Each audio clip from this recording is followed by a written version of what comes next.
sejatinya adalah orang sosialis. Ini yang harus kita akui. Nah, di sini terjadi sesuatu yang sangat penting.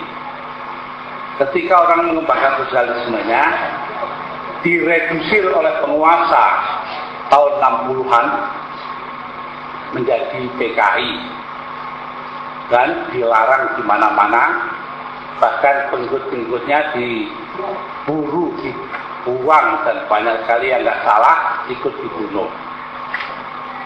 Ini semua ya kata-kata akibat dari das kapital. Dalam arti bahwa yang nggak ngerti lalu memusuhi das kapital ini seolah-olah ini setan besar gitu. Padahal ya das kapital itu seperti buku-buku lain juga. Ya. Apalagi kalau orang itu nggak ngerti urusan buku, ngertinya cuma senjata saja, Pak, itu parah lagi itu. Ini yang telah terjadi di negeri kita. Ya. Maka kita melihat bahwa banyak sekali orang-orang seperti Bung Karno itu dibentuk pandangannya oleh das kapital. Saya nggak ngerti apa Bung Karno baca itu apa tidak, ya, beliau nggak tahu. Tapi yang jelas dia berperan sangat besar dalam pembentukan undang-undang dasar yang kita ikuti sampai sekarang. Nah, warna dari undang-undang dasar itu adalah warna kebutuhan orang banyak. Karena itulah undang-undang dasar dikatakan instrumen untuk mewujudkan kebutuhan hidup orang banyak. Gitu. Nah, karena itu kalau sekarang orang melupakan hal itu, ya, kemudian mencoba mengembangkan apa itu saingannya atau sisihannya, ya, kalau satu itu ada kebutuhan hidup orang banyak, yang satu adalah swastanisasi seperti yang dilakukan oleh kabinet sekarang, menteri-menteri sekarang, Sri Mulyani dan sebagainya, yaitu merupakan teven, merupakan apa itu namanya perlawanan atau perbedaan pokok terhadap das kapital. Di sini kita melihat. Karena itu ya kita melihat bahwa peranan das kapital itu sangat besar dalam kehidupan kita, ngerti atau tidak ngerti. Karena dia menentukan undang-undang dasar kita yang dibuat oleh Soekarno dan teman-teman di dalam PPKI, Panitia Persiapan Kemerdekaan Indonesia. Kalau kita berpikir objektif, memang Soekarno tidak hanya apa itu berpandangan sosialis, tetapi dia juga berpandangan lain-lain, terutama pandangan matanya yang terhadap perbuatan. Loh ya, kita harus ngakui semua dong. Halo, kita melihat bahwa instrumen dasar berupa undang-undang dasar kita itu merupakan tuntunan yang tidak dilaksanakan oleh sejumlah pemerintahan, ya, yang sudah, termasuk juga pemerintahan anaknya sendiri, Megawati Soekarno Putri. Itulah sebabnya maka Pak Ruslan mengatakan Megawati itu anak biologis Soekarno, tapi bukan anak ideologis. Saya terus terang saja apa adanya bicara ya. Nah, sekarang kita lihat sisi yang satunya lagi. Karena ini besar pengaruhnya pada kehidupan kita sebagai bangsa dalam 4 dasawarsa terakhir ini, yaitu kapitalisme. Kapitalisme ini saudara kembar dari liberalisme. Liberalismenya Smith itu mendasarkan diri pada swastanisasi dan pada pasar terbuka. Lalu timbul pertanyaan, apakah tetap bentuk kapitalisme dari dulu sampai sekarang? Intinya tetap, tetapi ada perubahan-perubahan di dalam perjalanannya yang panjang. Umpamanya pada tahun 1829, ya, 1/3 abad yang lalu, itu Presiden Andrew Jackson, itu memerintah 1 term di Amerika, 30 sampai 33. Di situ dia mengangkat gubernur American Federal Reserve System, yaitu bank sentral di Amerika Serikat. Ketika dia mengangkat gubernur ini, anggotanya berapa orang? 14 tahun lamanya. Sekarang diketuai oleh Alan Greenspan. Maka sebenarnya dia sudah menyimpang dari liberalisme dan kapitalisme. Mengapa? Karena liberalisme itu intinya adalah pasar bebas dan pemerintah tidak boleh ikut campur dalam soal ekonomi. Karena itu pandangan mereka, ya gubernur bank sentral itu tidak boleh ditunjuk oleh pemerintah. Lalu Jackson menjawab bahwa gubernur bank sentral atau gubernur dari American Federal Reserve System itu adalah orang yang harus menangani masalah-masalah lain juga, seperti bukan hanya ekonomi, pendidikan, kesehatan, sosial, dan sebagainya.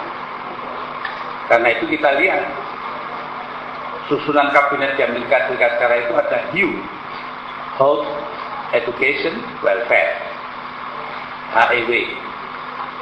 Itu diangkat pemerintah kabinet dan diangkat presiden. Jadi dalam hal ini terjadi penyimpangan terhadap kapitalisme, liberalisme. Nah ini terus-menerus terjadi sampai sekarang. Di Indonesia hal ini juga terjadi. Jadi kita mengambil dari atau pemerintah menerapkan ide pasaran bebas serta ide apa itu namanya ya pasaran bebas, dan tadi itu tidak boleh ada campur tangan pemerintah dalam itu. Ya, ada swastanisasi. Karena pertanyaannya adalah bukannya ngambil ini atau itu either or. Ya mungkin ada yang berpandangan harus mengambil kapitalisme, ada yang berpandangan harus mengambil sosialisme. Tapi kalau saya ingin mengemukakan sebuah sintesa dari dua-duanya. Karena kenyataan bahwa bagaimanapun juga sekarang ini kita didesak oleh kapitalisme internasional, oleh yang lain-lain, maka kerangka untuk mengembangkan dan mengambil keputusan dalam hal ini adalah berubah sama sekali. Nah, dalam sasaran-sasaran yang saya usulkan untuk dicapai oleh PKB, sayang saya dilarang jadi presiden oleh KPU, sehingga nggak banyak yang tahu. Saya kemukakan ada 4 buah hal. 1, demokratisasi di Indonesia. 2, Indonesia menjadi pimpinan dunia Islam. 3, segala persoalan-persoalan antar negara kita bahas bersama di antara negara-negara berkembang. Dan keempat, meningkatkan katakanlah kemakmuran di negeri kita sendiri, di kalangan bangsa kita.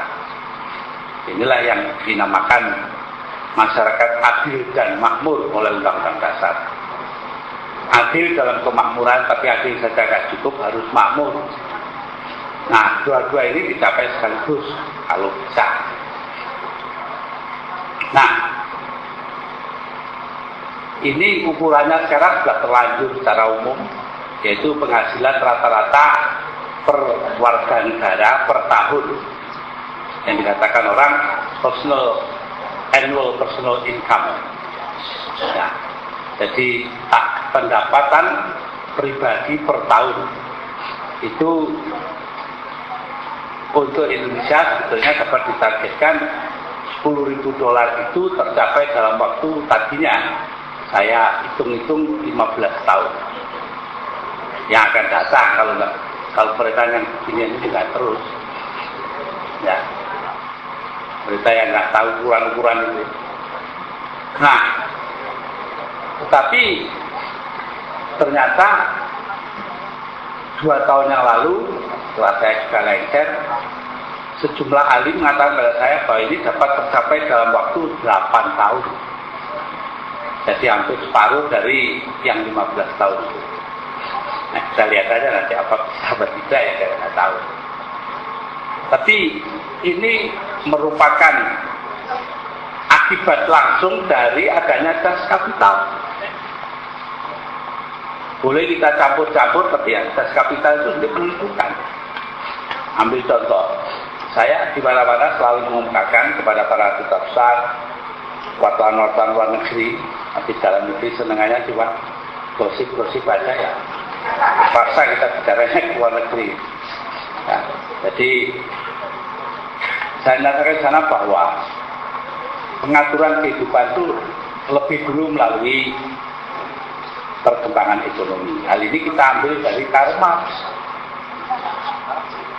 dari das kapital. Ini berarti kita harus mengusahakan agar materialisme masuk dalam pertimbangan-pertimbangan hidup kita. Nggak bisa tanpa materialisme. Ya, hanya bagaimana materialisme itu lalu diidealisir menjadi ideologi, menjadi sesuatu ideal, menjadi pikiran. Ini yang dilakukan oleh Bung Karno. Sumbangannya terbesar kepada kita semua adalah bahwa beliau mensublimir materialisme menjadi sesuatu yang sifatnya spiritual. Nah, mampukah kita melakukan hal seperti ini di masa-masa akan datang? Selama ini kita mampu dengan berbohong dan munafik, yaitu mengatakan kita ini sudah seimbang antara rohani dan jasmani, antara materi dan yang imateri. Itu bohong, nggak ada keseimbangan kok dari dulu. Hanya dengan baju itu lalu dikemukakan materialisme yang jelek yang mengabdi pada kepentingan segelintir orang saja. Itu yang terjadi.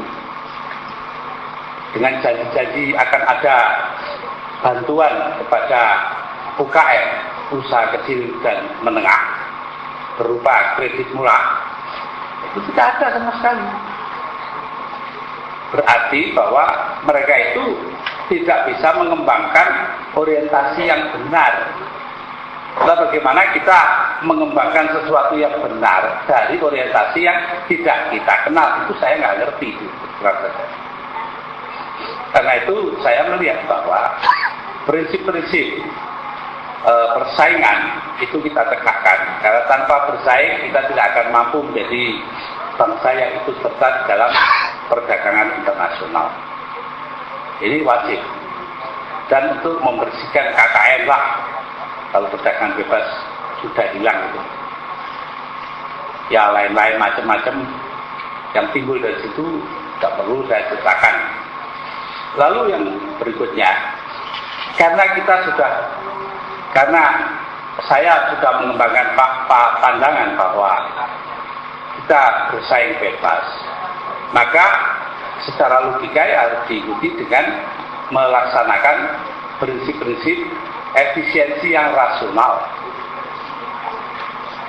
Karena itu kita tidak keluar dari sistem perdagangan internasional, tidak keluar dari IMF, International Monetary Fund, tidak keluar dari WTO, World Trade Organization, organisasi perdagangan internasional, dan tidak keluar dari Bank Dunia, tempat kita berutang. Kita tetap ada di lingkungan itu. Tetapi lain, orientasi harus kita perbaiki. Ekonomi kita menurut Google sebelum Perang Dunia Kedua, seorang sejarawan ekonomi Belanda, adalah yang dinamakan double ekonomi, ekonomi yang double, ekonomi ganda.